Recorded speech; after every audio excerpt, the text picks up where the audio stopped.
Fait que là, on continue? Oh oui. Ok, Je couperai ça. Je te laisse faire une petite introduction. Ouais, peut-être. Ok. Peut-être. Fait que vas-y.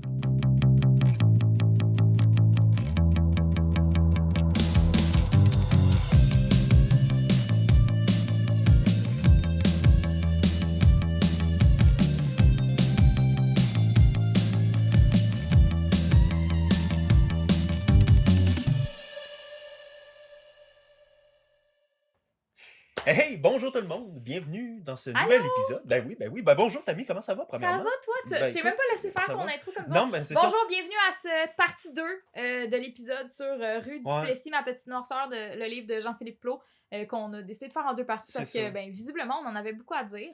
Fait que, bienvenue. C'est parce qu'il y en fait tellement pas beaucoup des livres de ce genre-là, tu sais, aussi. Bonne question, je sais pas s'il y en a pas beaucoup qui en font, mais en tout cas, moi, j'en ai lu peu. Mais je serais pas surprise qu'il y en ait plus, mais qu'ils soient peut-être dans des contextes plus basés sur des histoires fictives. Mettons. Plus que basés sur des histoires réelles. Puis je pense que la grosse différence entre... Peut-être pourquoi ça m'a autant rejoint versus un roman qui parle de classe ouvrière, qui est purement fictif, c'est que justement, il y a un aspect réel, puis comme c'est vraiment incarné, puis tu peux vraiment bien t'attacher. Tu sais, tu t'attaches pas aux personnages, tu t'attaches aux personnes. Mm-hmm. Comme tu vois la nuance, comme c'est pas des gens faux, c'est des vraies personnes. Puis comme, tu sais, sont adorables. Je suis comme... Fait que, on était rendu à un prochain extrait. Je suis toujours dans les sections fragments. Il y en a, si je me souviens bien, il y a 2 sections de fragments. Là, j'étais l'extrait sur l'appréhension paradoxale des gens qui pensent, des gens qui vivent cette réalité-là, qui pensent que l'auteur les a trahis, versus les gens qui ne vivent pas cette réalité-là, qui pensent qu'ils sont représentés. Donc, on est rendu à un extrait de la 2e section du chapitre, de la section fragments. Le premier extrait que je t'ai lu dans la partie 1, c'était l'appréhension paradoxale de l'auteur qui disait qu'en fait, il pensait que les gens qui étaient représentés dans son livre allaient refuser la représentation et allaient penser qu'ils étaient trahis, versus les gens qui ne sont pas représentés dans ce livre-là allaient se sentir interpellés et mis en valeur, par exemple. Donc, une belle appréhension paradoxale que j'aime beaucoup, mais on en a déjà parlé. Donc là, je passe à la 2e section de fragments et je te lis un extrait un petit peu plus long. Donc, are you ready? Oui. Ouais! OK. C'était quoi ça? Ça sonnait vraiment comme un chat qui allait faire une boule de pote, genre fait... Ok, c'est bon, vas-y. Anyway, je t'écoute. On n'ira pas dans le dégueu. Non. OK, bon, donc, dans mon mémoire de maîtrise, je voulais citer un extrait de chanson du groupe Les Cowboys Fringants afin d'illustrer un cas théorique. À mes yeux, l'art populaire est une manière parmi d'autres, de dire le monde, de le représenter, de le comprendre. Ma co-directrice, Romaine, le ciel qui parle, tu vas m'enlever ça, Jean-Philippe, ça fait vraiment pas sérieux. Point. J'ai conservé la citation. Nice job. Elle m'a dit que ça affecterait ma note. J'ai assumé, mais surtout j'ai décodé son avertissement comme une incapacité à reconnaître que la culture populaire est un outil pour se penser, en particulier quand on est issu d'un milieu populaire. Sa réaction relevait-elle de l'ignorance, du snobisme? Chose certaine, ça révélait une manière, consciente ou non, en parenthèse, de se représenter la culture de manière hiérarchique. Ouf, ok. Mm-hmm. Je te laisse ça ici. Ça permet d'illustrer toute l'ampleur de l'élitisme et tout ce qu'il représente qui n'est pas nécessairement. Non, mais, c'est difficile. Honnêtement, c'est difficile. C'est difficile. C'est difficile.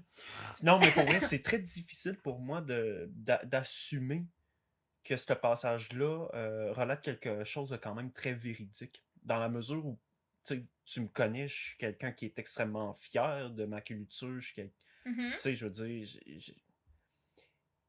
Mais de là, à prendre conscience...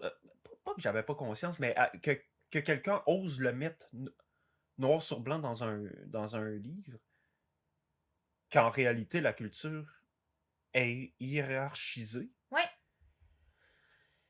Ben, c'est un coup de fouet parce qu'il a tout à fait raison. Dans la mesure où c'est juste c'est que vrai moi, je pense que les gens sont juste dans le déni. Puis comme, tu sais, lors de mes études en littérature, j'ai eu divers travaux à faire. Puis il y en a un, c'était au tout début de mon parcours, je pense que c'était au cégep.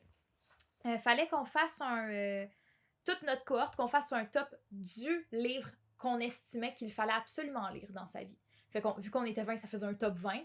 Mais c'était pour reprendre l'idée, tu sais, les top 100 des livres à absolument lire avant de mourir. Oui, bien sûr. Tu sais, ces top 100-là, t'es comme...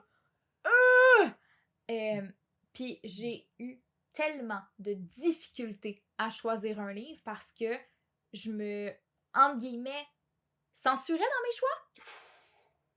Comme je voulais, je me disais, OK, il faut que je choisisse quelque chose que je juge qu'il faut absolument être lu.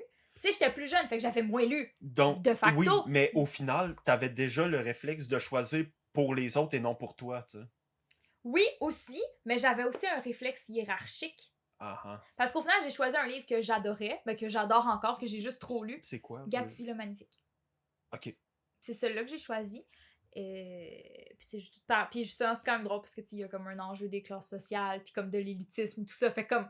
Je me rends compte que comme j'ai vraiment bien fait mon choix, parce que comme clairement, c'est une thématique qui me suit, donc c'est parfait. Mais, tu sais, choisir... J'étais comme, OK, je me souviens que je m'étais dit, il faut que je choisisse quelque chose qui est déjà un classique, parce que comme ça va être acceptable de faire partie d'un top 20 des livres à lire avant de mourir. Pis c'est poche, tu sais, on s'entend, c'est de moi à moi. Mais si j'ai eu ce réflexe de penser comme ça, c'est parce qu'il y a clairement une culture de communauté, puis il y a une espèce de vortex sociétal qui nous incite à penser comme ça. Oui, c'est ça, qui incite. Oui, l'institution nous incite. C'est ça, c'est pas que c'est un fait, c'est que c'est une incitation. Ouais. C'est purement une incitation. Mais c'est purement une construction conceptuelle. Ah ben exact, oui, ben absolument. C'est aucunement écrit nulle part. Non, c'est ça, tu sais, comme clairement, genre, il y a rien qui m'a empêché de proposer un Garfield. Carrément. Ma prof l'aurait pas accepté, mais il y a rien qui m'empêchait de le proposer quand même. Exact. Aujourd'hui, est-ce que ton choix serait différent? Probablement parce que j'ai fait d'excellentes lectures, surtout dans la dernière année, 2004. Ouais. 2004. J'avais quoi? J'avais genre 8 ans? Non, j'avais 7 ans. Non, 2024, j'ai fait d'excellentes lectures. Donc, c'est sûr que je sais pas. Il faudrait que je sois devant ma bibliothèque pour vraiment visualiser quelle œuvre je proposerais, mais ce serait clairement une œuvre québécoise, pardon. Ouais, hein? Ok, cool. Ouais, ça j'ai vraiment... J'aime beaucoup la littérature américaine quand même, mais ouais, j'irais avec du québécois. Okay, ça, je le sais que ça serait dans mes choix. Tu vois, j'ai jamais été vraiment roman, moi, personnellement. Jamais... vraiment... Théâtre, j'en ai consommé un petit peu. Ma mère est comme toi. Elle préfère les... elle me dit qu'elle aime pas ce qui est fictif. Ouais, c'est ça. Elle aime beaucoup comme, tu sais, des essais, puis il y a beaucoup dans la psychologie, des trucs comme ça. Fait comme c'est plus quelque chose de concret, mais comme tranquillement, pas vite, elle l'apprivoise, puis comme elle se découvre un certain plaisir à lire des romans qui parlent quand même... C'est quand même les sujets qu'elle aime beaucoup, mais ils sont apportés de manière différente. Ok, bon, c'est ça. Donc, on s'entend, c'est moins son style de préféré. Ouais. Puis comme si le style d'écriture de l'auteur ou de l'autrice lui parle pas pantoute, c'est pas long avant qu'elle le fasse. Livre purement livre. Livre purement livre. Qu'est-ce que ça veut dire? Livre purement livre, mais livre de tout genre, honnêtement, mon livre livre favori, là, on va dire. Livre tout genre confondu. Tout genre confondu, c'est définitivement Le Prince de Machiavel. Je l'ai jamais lu non plus. Ouais. À ce niveau-là, là, c'est... J'ai peur que le style me fasse chier, honnêtement. Ben, c'est dur à lire, là, tu sais. C'est pas... C'est juste ça, je suis comme... C'est dur. Ben, dur à lire. Pas d'un point de vue comme compréhension, purement d'un point de vue littéraire, là. Ouais. Tu sais, c'est des phrases longues ben, de tu vois le genre, 3 là, pouces, c'est ça. Mais c'est tout petit, hein, c'est un essai, hein, fait que c'est tout petit, ça a quoi, 150 pages, même pas, je pense. Okay. C'est tout petit, mais ouais. Ah ouais, c'est donc, OK, il va falloir qu'on en parle. Il va falloir que je le lise puis qu'on en parle. Je te le prête. je vais me faire une petite note. Donc, ouais. À ce niveau-là, la tu me donnes un méchant défi de prononciation, là. Vas-y. Cette hiérarchisation de la culture. Bravo.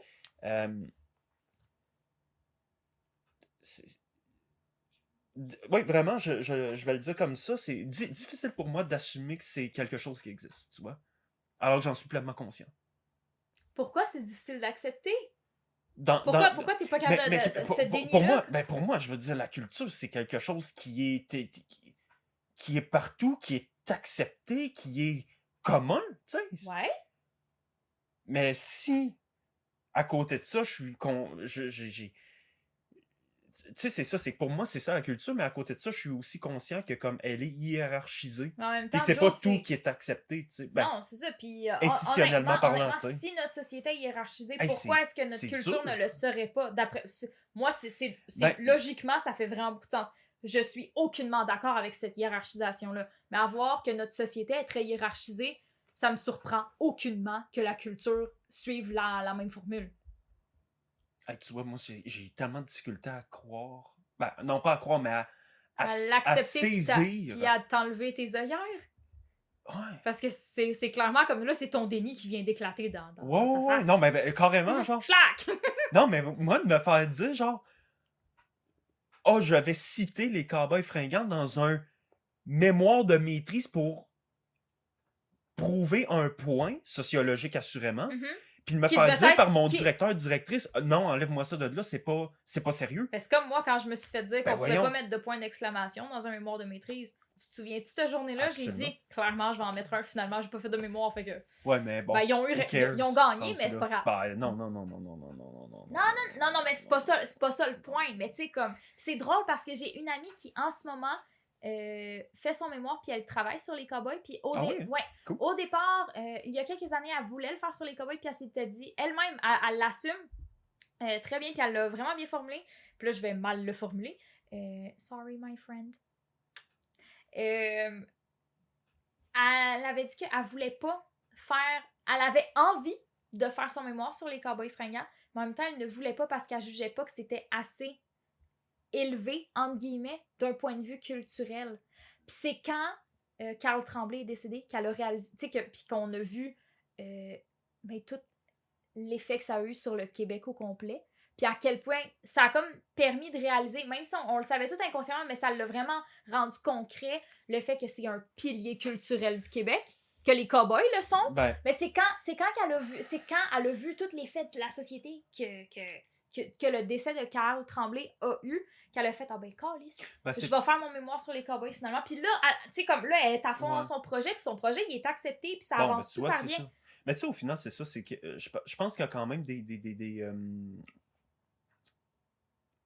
y a quand même des variables, on va dire, communes, je pense, à une culture, outre la hiérarchisation de tout le reste.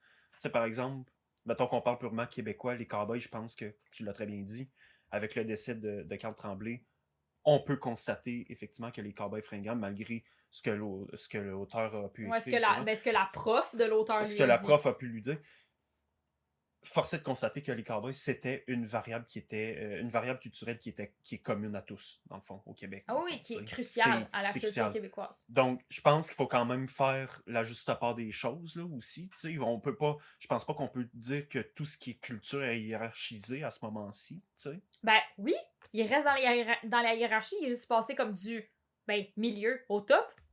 Il a juste changé de statut hiérarchique, Joe. Il y a pas la hiérarchie, tu sais ça. Mais attends, mais non, attends un peu, il a pas pu passer au top juste non, attends, hein? Comment qu'il aurait pu passer au top? OK, non mais tu comprends. On s'entend, je sais pas trop la hiérarchie est organisée comment d'un point de vue culturel parce que je le vois pas comme ça, mais le décès de Carl Tremblay a comme fait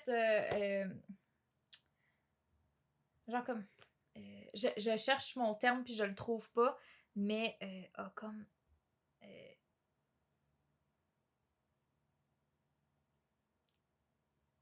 solidifié l'apport culturel, l'a rendu concret, l'a comme canonisé. Comme là, je fais comme toi, je fais des moves de moton avec mes mains. Mais c'est comme le décès de Carl Tremblay je pense qu'en fait, comment je dirais? Ben comme inconsciemment, pas on prenait les cowboys pour acquis, mais comme les cowboys produisaient de la musique de manière régulière, ça c'était un acquis. Puis là, le fait de perdre cet acquis-là rend cette musique encore plus précieuse. Oui. OK. Je pense... Ça l'élève. Je pense que c'est ça qui est arrivé. Tu sais, à mon sens, les cowboys ont toujours été très hauts dans la hiérarchie. Si je me prête au jeu de la hiérarchie, ils ont toujours été très hauts. Mais pour monsieur, madame, tout le monde, ben, c'est de la musique qui passe à la radio, donc forcément... Ouais, c'est ça. T'sais, on s'entend, je le vulgarise, non, j'exagère. Mais c'est bon, je comprends. Là, mais... Fait que, tu dis, le décès de Carl Tremblay a comme fait exploser la hiérarchie.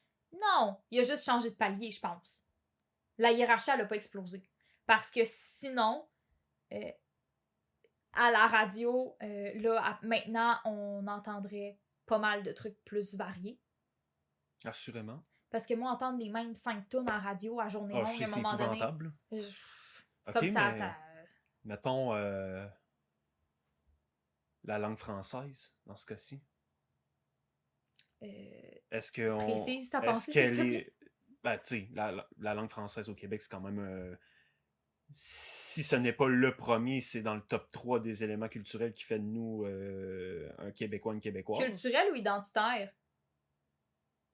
Je veux dire, il y a des anglophones qui se considèrent très bien québécois. Oui, mais c'est un facteur identitaire. Oui, le français fait partie de la culture au Québec, mais c'est comme une... Je sais pas si on serait... Parce que, OK, si je prends la définition ultra pragmatique comme d'une langue, une langue est un système de communication, un outil. Oui. La langue va permettre de identifier des peuples. Oui. Et de les regrouper ou les séparer en fonction de qui parle les mêmes langues, qui ne parle pas les mêmes langues. Oui. Puis oui, ça vient enrichir une culture parce qu'une culture va être modulée, puis pas adaptée, mais comme mais la culture va s'exprimer par la langue dans laquelle elle s'exprime. Fait qu'on s'entend que prends la culture québécoise, mets la langue espagnole, ça sera pas la même culture. Puis ça sera pas un verbatim tel quel, juste traduit en espagnol. Ça va changer complètement. Mais... de là à dire que la langue française est une culture en soi, je ne sais pas si ça s'y prête. Je suis pas contre l'idée, je sais juste pas si ça s'applique à la définition. Ben dans notre cas, je sais pas. Gang, est-ce que le français est une culture ou le français fait partie d'une culture?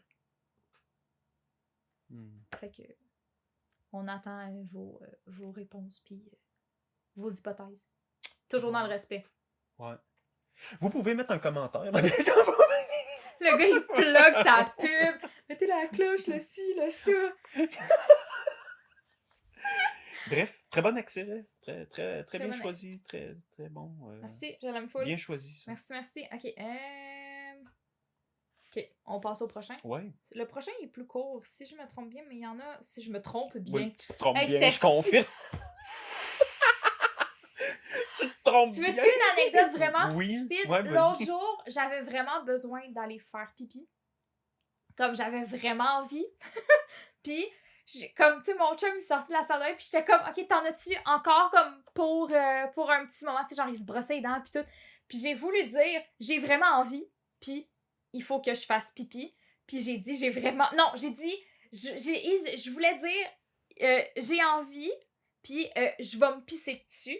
Puis ça a donné, j'ai vraiment envie de me pisser dessus.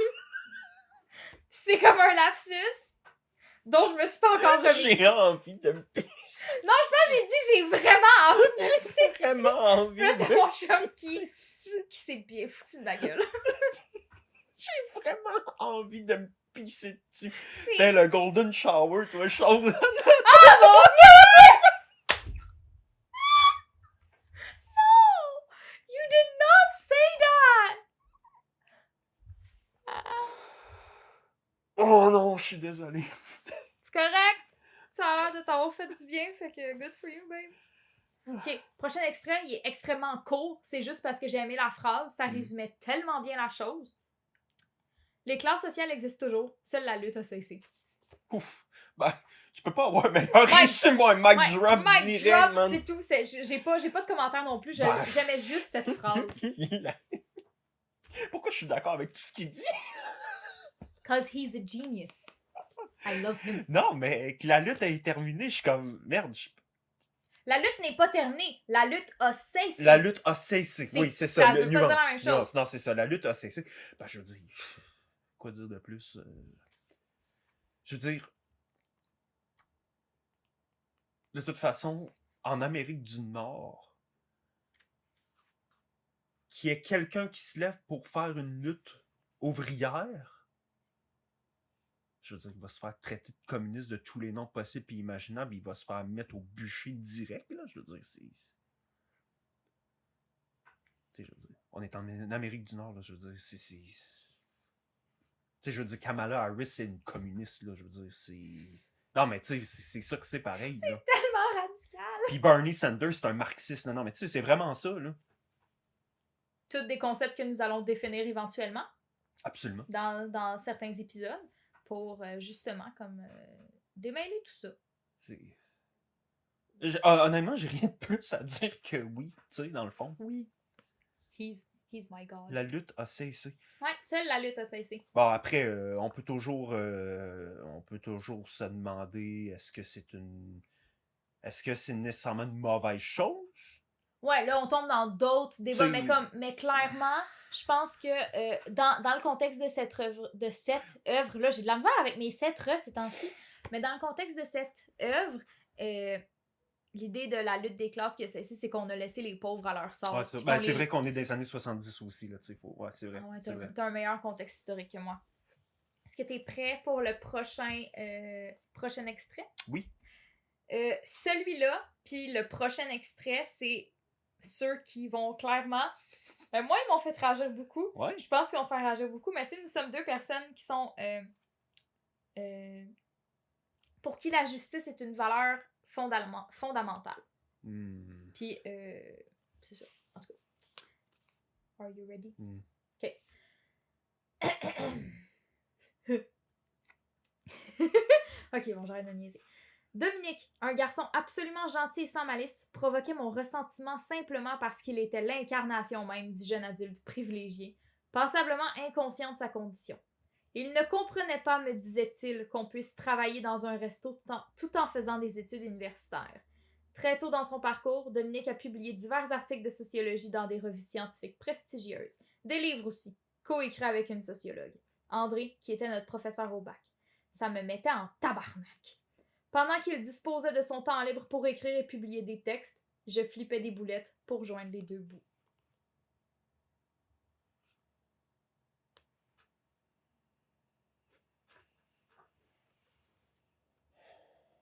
Nous avons brisé Jonathan. Non, mais... Puis encore une fois, je suis capable, perso, je suis capable de faire la différence entre quelqu'un qui est privilégié puis quelqu'un qui est condescendant. Parce que le Dominique du livre, comme tel, je sais même pas... Ça, ben, on sait pas si c'est un vrai personnage ou pas. Non, Probablement. En tout cas, c'est pas ça l'important. Mais Ça me tue. c'est comme le fait qu'il soit privilégié puis qu'il ait la chance d'écrire des livres avec ses profs, tu sais, comme de vraiment propulser sa carrière parce qu'il a les moyens. C'est pas... C'est injuste, mais tu sais, c'est pas ce qui me révolte le plus. Ah, un grand bien lui fasse, là. Dans le fond, tu sais, c'est correct. Comme, ben, oui, mais moi ça je trouve ça très, très, très, très injuste, mais comme ce qui est révoltant, c'est le... Il ne comprenait pas, me disait-il, qu'on puisse travailler dans un resto tout en faisant des études universitaires. Puis ça, je pense que ça fait écho à plusieurs conversations que, ben, surtout toi, tu as eues avec des membres de la communauté universitaire.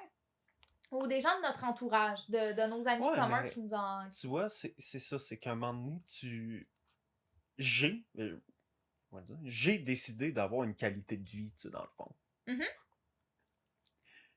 Puis pas parce que j'ai pas les notes pour pouvoir faire ce que le Dominique y fait, là. Ouais. C'est pas ça, là.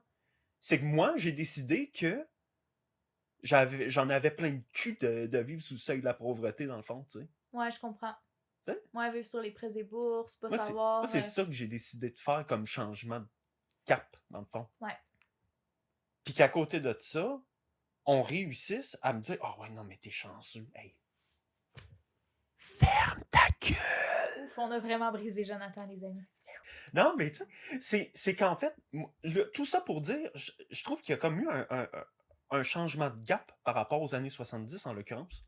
Qu'est-ce que tu veux dire? Ou dans les années 70, on le sait très bien, là, Mhm. tous les boomers qui sont à l'université comme profs, là, je veux dire, ah mon Dieu, ben oui, non, mais c'est faisable là, d'écrire son doctorat pendant 3 mois de temps dans une bibliothèque perdue en France ou en Italie, c'est faisable, vous pouvez le faire, tout est possible. Bruh. Bref. Ouais, ok, je me doutais que ça allait te faire réagir, mais pas à ce point-là. Je pense que le prochain va te mettre en beau tabarnak de calice. Mais c'est le changement de cap, moi, qui me fascine. Mais qu'est-ce que tu veux dire par le changement de gap? Mais c'est ça, c'est que dans les années 70, c'était facile, on va dire, pour quelqu'un de moindrement privilégié, Mhm. de se permettre ça. De faire ça full temps. Ah, puis là, maintenant, oui, il faut que tu sois ultra privilégié pour pouvoir te permettre ça. C'est ça que tu Puis veux dire? aujourd'hui, c'est ça, mais fois 1000, là. Ouais. Tu sais, hey, attends un peu, là. C'est parce que tabarnak. Tu sais? Ouais.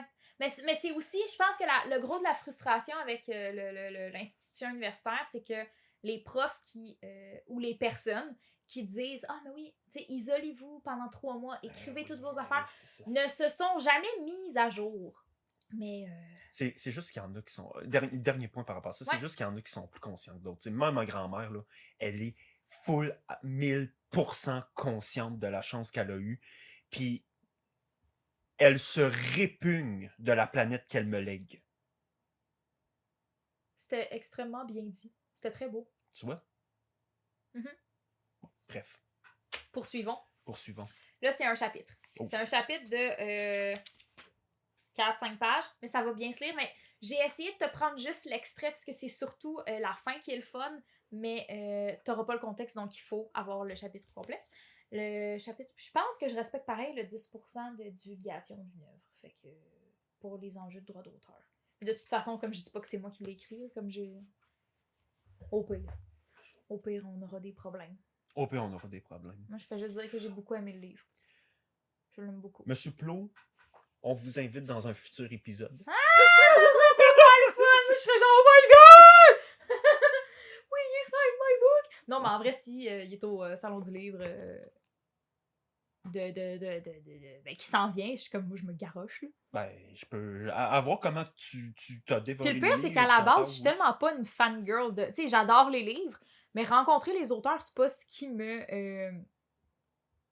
passionne le plus. Je pense que j'ai tellement associé ça au phénomène des groupies avec les groupes de musique, puis je suis comme, je veux pas être comme ça, mais tu sais, la relation est complètement différente, fait qu'il faudrait que comme je m'habitue à le faire. Bref, en tout cas, on s'égare. Es-tu prêt pour le chapitre? Oui, vas-y fort. Le chapitre s'appelle « Être médecin », ouvre la parenthèse, c'est, ferme la parenthèse, de famille. Donc, être médecin, c'est de famille. J'adore. Bon. C'est un moment comme celui-là qui m'a fait réaliser que je n'avais... Je vais recommencer parce que c'était très difficile. C'est un moment comme celui-là qui m'a fait réaliser que de ne jamais oublier d'où l'on vient est sans doute une forme de privilège. Je venais de terminer l'enregistrement de l'émission Réfléchir à voix haute. Je quitte le studio 44 de la nouvelle maison de Radio-Canada et je me rends au 40e anniversaire de mon amie Julie. L'événement se déroule au restaurant Le Butterbloom, situé sur le boulevard Saint-Laurent à Montréal. En entrant, c'est à mes parents que je pense en premier. Rien de ce qui les a façonnés culturellement, socialement, économiquement et politiquement n'aurait pu les conduire jusqu'ici. Et si c'était le cas, ils seraient absolument effrayés par les prix des plats et du vin qu'on y boit. Je les imagine déconcertés par cette décoration qu'ils n'ont certainement jamais vue ailleurs que dans un reportage sur des restaurants branchés de New York, Montréal ou Toronto. Enfin, l'offre de produits qu'ils ne connaissent pas, crabe à carapace molle, bonne à la pieuvre grillée, moltasken ou moltachen de porc et loup de mer entier, qui est du phoque, by the way. Loup de mer entier? Ouais, le loup de mer, c'est du phoque. Moi, je savais pas que c'était... C'est l'autre nom. Loup de mer? Ouais. C'est un peu plus propre comme mot, hein? Loup de mer? Loup de mer, je sais pas. Ça te fait moins mal au cœur de dire qu'il y a des phoques qui ont été tués. Bref, je m'égare. Fait que la vue de comme tous ces types de produits les terroriserait. J'avance vers la préposée à l'accueil en me demandant si ma présence en ces lieux ne cautionne pas un système de distinction qui donne bon goût aux inégalités sociales. Tout va encore trop vite dans ma tête. Puis, je suis arrivée les mains vides. C'est que mon amie Julie a insisté auprès de la centaine d'invités. Elle ne souhaite recevoir aucun cadeau, simplement avoir la chance de boire et de manger avec les gens qu'elle aime. Elle a aussi spécifié clairement qu'elle payerait pour tout le monde, de l'entrée au dessert, en passant par l'alcool, l'eau pétillante, les cafés, ouvre les guillemets, tout ce que vous voulez, party. C'est ce que Julie a dit. Ouvre une parenthèse. Une estimation conservatrice me fait penser que le restaurant a chargé un montant de 40$ par personne, ce qui représente une facture totale de 4000$. Ferme la parenthèse. Julie est microbiologiste infectiologue. Son entourage immédiat est composé de plusieurs de ses connaissances qui œuvrent dans le monde de la médecine. À mon arrivée, je me joins sans le savoir, ouvre une parenthèse, intuitivement peut-être, ferme la parenthèse, à une table rassemblant quelques personnes issues de l'univers médical, mais surtout des gens qui ne travaillent pas dans ce domaine. Une table de non-médecins s'est donc constituée organiquement. Je me demande si ça se voyait dans nos corps que nous étions différents, que nous ne nous tenions et ne bougions pas comme les professionnels de la santé, que notre confiance était différente de celle désinvolte, bien qu'intraitable, des autres personnes réunies pour cette fête. Au fil de la soirée, les gens changent de place et tour à tour, je me retrouve à devoir préciser que non, je suis pas médecin, je suis l'ami de Radio-Canada, haha, de Julie. Un je ne sais quoi, un presque rien insaisissable mais persistant dans la tête des gens présents leur fait penser que si je suis là ce soir, c'est que j'ai sans doute à voir avec l'univers médical d'une manière ou d'une autre. Ah, tu travailles pour l'émission Découverte? Me demande l'une des invitées. Décidément. Puis à notre table s'amène Philippe. Dans sa famille, on est hépatologue de grand-père en père en fils. Rapidement, au fil de la conversation, je me sens différent. Alors, je choisis de différer et pas rien qu'un peu. À la question « Alors toi, qu'est-ce que tu fais si tu n'es pas dans le monde médical? » Je réponds. Je réponds que mon père est analphabète, xénophobe et homophobe, que ma mère a une condition sociale semblable à celle de mon père, à la différence qu'elle n'est pas analphabète, mais faiblement scolarisée, et que malgré ça, j'ai étudié en sociologie jusqu'au doctorat et que mon travail, c'est d'animer et de réaliser une émission de radio de philosophie sur les ondes de Radio-Canada le dimanche soir à 19h. Ça a été sa réponse. Aussitôt cette longue phrase terminée et mon souffle repris, je suis saisie par le sentiment d'avoir agi comme un chien qui pisse pour marquer son territoire ou qui jappe crissement trop fort. Mais Philippe est gentil. C'est un petit brillant aussi. Le temps d'une phrase, il a compris ma déchirure sociale et mon immigration intérieure. Son regard s'est adouci à tel point que j'ai l'impression qu'il m'enlace avec ses yeux. Il a entendu que j'avais la gorge nouée en parlant, que je ravalais aussi au détour de chaque phrase, mais surtout que j'avais contenu mon envie de hurler quelques secondes auparavant lorsqu'il a échappé, entre deux gorgées de vin, qu'il était, à 25 ans, indépendant de fortune. Indépendant de fucking fortune, le gars. Dans un système de santé universel en ruine de surcroît. Après sa surprise, ouvre la parenthèse, il avait l'air de se dire « Mais quel intriguant parcours il a, ce mec !» Ferme la parenthèse. Il m'a dit que son indépendance financière lui permettait de s'intéresser à une discipline moins prisée par ses collègues et moins bien rémunérée, les pathologies.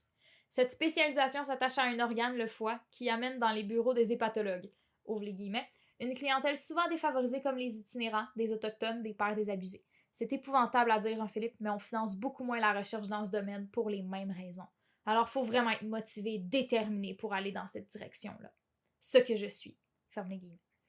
La reproduction des inégalités s'étend jusqu'à la santé des organes. J'ai pensé à celui sans le sou, pour ne pas dire dépendant de fortune, qui célébrait peut-être aussi son anniversaire ce soir-là, mais à l'accueil Bono plutôt qu'au resto le Butterbloom. Philippe poursuit. Tu vois, moi, c'est à ça que je suis sensible. J'ai envie d'aider ces gens malades du foie. J'ai fait le choix de ne pas gagner plus d'argent en allant dans une autre spécialisation. Je veux changer le monde à ma manière. Dans 1 mois, je pars en Floride pour effectuer une surspécialisation en hépatologie. Le genre de perfectionnement qui se fait juste là-bas. Et je compte revenir pour pratiquer ici ensuite et redonner à ma communauté. J'ai souvent entendu ma mère dire que l'amour flirte avec la haine. Je crois qu'il n'y a pas meilleure chute à ce texte, encore moins pour résumer ce que j'éprouve à l'égard de ce jeune homme charmant. Je me répète, mais je n'ai pas peur de le faire. J'ai ce que Pierre Bourdieu appelle un habitus clivé. 2 personnes cohabitent en moi. Comme dans le cas de Charles Taylor, une part de moi aime ce bel humain qu'est Philippe, l'autre part de moi l'haït en tant que pur produit de la domination sociale, politique, culturelle et économique. Fin du chapitre.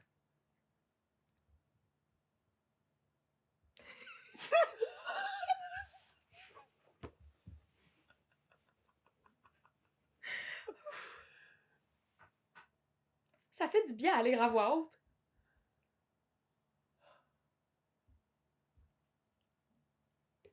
Ah ouais, hein? Ah ouais. Fuck. Ce Ben, chapitre résume bien. Tu sais, on s'y retrouve un petit peu, tu sais. Peu importe ton rôle dans cette tablée-là, tu t'y retrouves. En fait, c'est ce qui est intéressant, c'est que tous les classes sociales sont représentées. Dans l'extrait? Ouais. Ouais, c'est hot, hein? Je trouve que ce chapitre-là résume bien un peu l'idée générale. Ouais, Comme, tu sais, ouais, derrière. c'est ça. Pas l'aspect personnel. Ben, Non, quoique oui, mais parce que il raconte une anecdote probablement réelle. ben, Mais de la comme. façon que c'est écrit. Mais tout ça. Puis l'habitus clivé, c'est quelque chose que je trouve fascinant et qu'on va aborder dans un prochain épisode, éventuellement.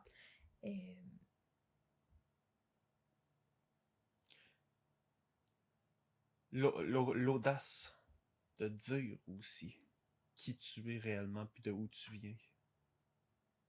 C'est hot, hein? Ça prend un ça courage. prend tu sais, honnêtement J'aurais pas les couilles de faire non ça. mais c'est ça, moi non plus. Tu sais, je suis très très fier de par exemple de ce que ma mère a pu faire comme métier parce que c'est essentiel, mais je veux dire c'est vu comme Mais de là à le revendiquer, ben non, c'est fou, hein? tu sais.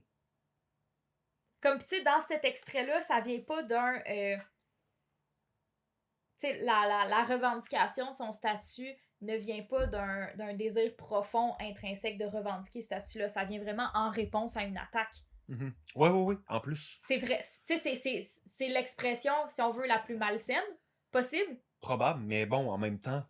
En même temps, le courage que ça prend de l'ouvrir, cette porte-là. Puis tu sais, combien de fois dans son passé, ces situations-là ont pu se présenter, se répéter, puis là, en fait, il a juste explosé, tu sais. À un moment donné, c'est trop, tu sais. Fermez toutes vos gueules, tu sais, dans le fond. Je pensais pas que les extraits allaient te laisser sans mots. Je suis quand même très fière de l'effet que je crée. À des fins podcastesques, c'est pas l'idéal, mais je suis quand même très fière. En veux-tu... Le silence, des fois, parle plus fort que les mots. Ah, c'est si beau! Serais-tu poète? J'ai un dernier extrait. Vas-y donc. C'est-tu... Ok, je suis à la bonne page, c'est bon. Excusez. Ok, bon. Récemment, j'ai écrit ceci dans un carnet de notes. Je me sens physiquement mieux avec les gens qui en savent moins que moi. Ce n'est pas que je m'estime supérieure à eux et que je m'en réjouis, non. C'est que je n'ai surtout pas peur de me faire prendre en défaut de ne pas savoir. Puis, avec ces personnes, je peux souvent davantage miser sur l'intelligence émotive, intuitive, pour entrer en relation avec elles. Avant que tu dises quoi que ce soit, c'est un des extraits qui résonne le plus avec moi. Parce que je m'identifie énormément à cet énoncé. Ne pas avoir la peur d'être prise en défaut de ne pas savoir. Parce qu'à la base, ne pas savoir n'est pas un défaut, mais dans nos relations avec les autres, ça en devient un. Ne pas avoir les référents culturels, politiques ou historiques ou name it. Puis des fois, on parle de certains sujets que comme tu as beaucoup de connaissances que moi, j'ai zéro, puis je le sais que... Vice-versa. Non, mais c'est correct! Puis je le prends jamais comme un jugement de ta part, mais de moi à moi, je suis comme... Mon Dieu, hey, la fille, elle était pas essentable. Encore plus, ça. Tu sais, moi, un de mes dictons préférés, là, c'est vaut mieux avoir de l'air... Vaut mieux ne pas parler et avoir de l'air con plutôt que de parler et de prouver qu'on l'est. C'est vrai que c'est excellent. C'est pour moi, ce dicton-là résume quand même très très bien ce petit passage-là. Parce qu'au final, c'est ça, tu sais, t'as le droit de ne pas savoir, mais fais pas semblant. Fais pas semblant. Puis si les gens ont moindrement de respect pour toi, ça va leur faire plaisir de te l'expliquer, dans le fond. T'sais. Yep. C'est un peu ça, dans le fond. Yep. C'est vraiment ça. Puis sur ce, j'ai pas de conclusion. À part que c'est un crise de bon livre. Mais est-ce que c'est un livre à conclusion seulement? T'sais? Je sais pas. Est-ce que tu peux vraiment en tirer une conclusion Je de pense ce que tu peux livre-là? en tirer vraiment plusieurs. C'est dans le sens que comme il y a vraiment beaucoup de réflexion, Ouais. tu peux tirer plusieurs questions de ce livre-là. Hmm. Bref, excellent livre. Je vous le recommande fortement. Ben, merci beaucoup pour le partage. Ça fait plaisir. Ça va avoir été deux bons épisodes J'espère. conséquents. Pour vous donner une Ouais. idée, là, ça va faire 1h30 de tournage en tout et pour tout. Quand même! Ouais, quand même. C'est parce que je lis lentement. Non, mais en même temps, non, c'est ça.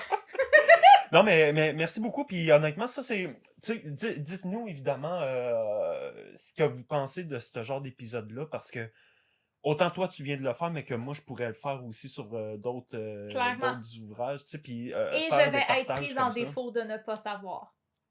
Voilà.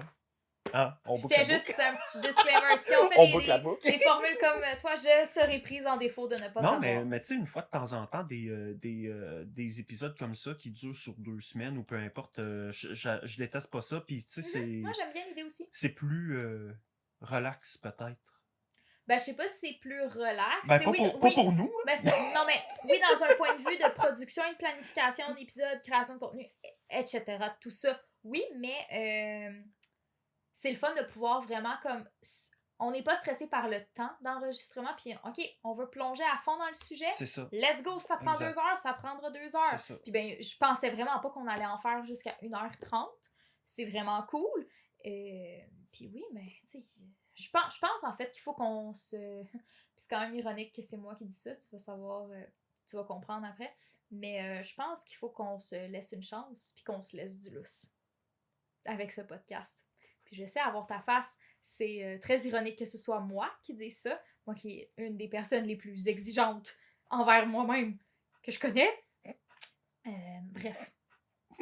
Oui. Fait que, ben merci beaucoup d'avoir été là, de nous avoir écoutés. Si jamais vous avez, vous aussi, lu le livre de Jean-Philippe Plot, Rue du Plessis, Ma Petite Noirceur, n'hésitez pas à commenter, à nous écrire vos propres réflexions, vos extraits marquants aussi, comme c'est toujours le fun de discuter d'œuvres avec d'autres personnes, parce que chaque personne lit une œuvre différemment, puis c'est vraiment le fun.